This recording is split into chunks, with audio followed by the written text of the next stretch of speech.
नहमदुहु व नसल्ली अला रसूलिहिल करीम अम्मा बाद फ़अऊज़ु बिल्लाहि मिनश शैतानिर रजीम बिस्मिल्लाहिर रहमानिर रहीम इनिल हुक्मु इल्ला लिल्लाह सबाई दुरूद शरीफ अल्लाहुम्मा सल्लि अला सय्यिदिना व नबियिना शफीना हबीबना मौलाना मुहम्मद सल्लल्लाहु अलैहि व अला आलिहि व असहाबिहि व बारिक व सल्लम।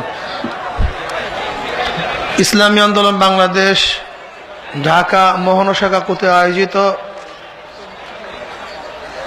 আজকে এই সমাবেশের সম্মানিত সভাপতি আমার শ্রদ্ধাভাজন আমির, সর্বস্ত ওলামায়ে কেরাম ও জওয়ান ভাইয়েরা আমার, কেন এই সমাবেশ আপনারা সবাই জানেন। আল্লাহর উপরে পূর্ণ আস্থা ও বিশ্বাস সংবিধান থেকে তুলে দিয়েছে। আমরা সরকারকে অনুরোধ করব, আপনারা এখনো সময় আছে, আপনি ভুল সংশোধন করে আল্লাহর উপর আস্থা বিশ্বাসকে পূর্ণ বহল করেন। আজকে গ্রহণযোগ্য নির্বাচন হওয়ার জন্য তত্ত্বাবধায়ক সরকারের প্রয়োজন। আপনি এত উন্নতি করেছেন, সব জায়গায় আপনি ফেস্টুনি দিয়ে প্রচার মিডিয়ার মাধ্যমে আপনার উন্নতির সমস্ত কথা মানুষের দ্বারে দ্বারে পৌঁছে দিতে মনে হয় সক্ষম হয়েছেন।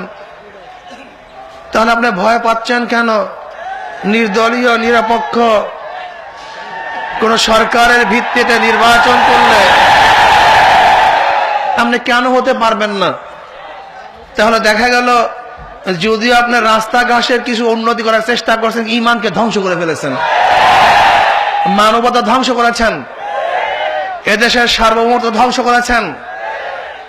আজকে এদেশের মানুষের রক্ত কুকুরের রক্তর চেয়েও সহজ হয়ে গেছে। আপনি কাদের বুকে গুলিবিদ্ধ করছেন? এদেশের বাংলাদেশের জনগণ এদেশের মালিক, গণপ্রজাতন্ত্রী বাংলাদেশ সরকার। কোন সরকারি বাহিনীর, কোন পুলিশ বাহিনীর, কোন মিলিটারি বাহিনীর এদেশের কোন জনগণের বুকের মধ্যে গুলি চালানোর কোনো অধিকার নাই। মানুষ জুলুম থেকে বাঁচার জন্য সংগ্রাম করেছিল, মানুষ স্বাধীনতা অর্জন করার জন্যই ব্রিটিশের বিরুদ্ধে আন্দোলন করেছিল, মানুষ শান্তিতে বসবাস করার জন্য পাকিস্তানের বিরুদ্ধে যুদ্ধ করেছিল, মানুষের অধিকার নিয়ে বাঁচার জন্য মানুষ বারবার রক্ত দিয়েছে। আজকে যদি মানুষের বুকের মধ্যে গুলি চালান, এই বাংলার মানুষের রক্তকে আবার রাজপথে রঞ্জিত করেন, এদেশের মানুষের জীবন নিয়ে যদি আপনি হোলি খেলা শুরু করেন, যদি বাংলার মানুষকে উৎখাত করেন, দিল্লির কাছে দেশকে বিক্রি করার চক্রান্ত করেন, তাহলে এদেশের মানুষের একটা আন্দোলন করে গণবিপ্লব করবে, মানুষ যুদ্ধ করবে, আপনি উৎখাত করবে ইনশাআল্লাহ। ভাইরা আমার, আপনারা জানেন এদেশের মানুষের রক্তের অবস্থা কি, আমরা চিন্তাও করতে পারি না। আপনি জনগণের টাকায় পরিচালিত পুলিশ বাহিনীর কাছে বন্দুক দেবেন, এদেশের ভ্যাট দেয়া, চাঁদা দেয়া, খাজনা দেয়া, যাদের অর্থে ওই বন্দুক কেনা হয়েছে, বুলেটের পয়সা ব্যয় করা হয়েছে, আমার টাকার বুলেট আমার বুকের মধ্যে বৃত্ত করবেন। মাননীয় আওয়ামী সরকার, আপনার জানা উচিত রক্ত রক্ত চায়, সংঘাত সংঘাত চায়। কোন দুনিয়ার ইতিহাস নাই রক্তের বিনিময়, রক্তের মাধ্যমে কোন সংঘাতের সমাধান হয়েছে, এর কোন ইতিহাস গোটা দুনিয়ার মধ্যে নাই।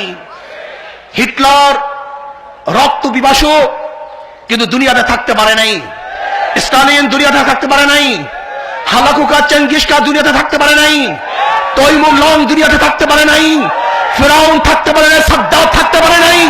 আবু জাহেলের গোষ্ঠী থাকতে পারে নাই। আওয়ামী সরকার আপনারা থাকতে পারবেন, উৎখাত করাই হবে ইনশাআল্লাহ। আপনার যদি সাহস থাকে আপনি নির্বাচন দেন, আপনার উন্নয়নের পরীক্ষা করুন, আপনি কি উন্নয়ন করেছেন। আপনি রাস্তাঘাট উন্নয়ন করেছেন আর মানুষকে গুম করবেন, আপনি রাস্তাঘাট উন্নয়ন করবেন আর ঐশীর মতো মেয়ে তৈরি করে বাপ মাকে হত্যা করার বাস্তব নমুনা বাংলাদেশে সৃষ্টি করবেন। আপনি উন্নয়ন করবেন আর মানুষের জান মাল দিয়ে সিনেমা খেলবেন, মানুষের অর্থনীতি মুক্তি পাবে না, জান মাল নিরাপত্তা পাবে না, আমার মা বোনরা তারা নিরাপদে হাঁটতে পারবে না, আমার গরিব মজদুর ব্যক্তিদের, আমার শ্রমজীবী মানুষের জেলে তাঁতি মজদুরের অধিকার ফিরে পাবে না। আজকেও তারা তাদের ন্যায্য অধিকার আদায় করতে গিয়ে রক্ত খুয়াবে, জীবন দেব আন্দোলন করবে। তারা বাংলাদেশ কেন স্বাধীন করেছিলাম, 71 কেন রক্ত দিয়েছিলাম, আমরা কেন বিপ্লব করেছিলাম, আজকেও বাংলাদেশের মানুষ স্বাধীনতা অর্জন করতে পারে নাই। বাংলাদেশের মানুষ এখন পরাধীন।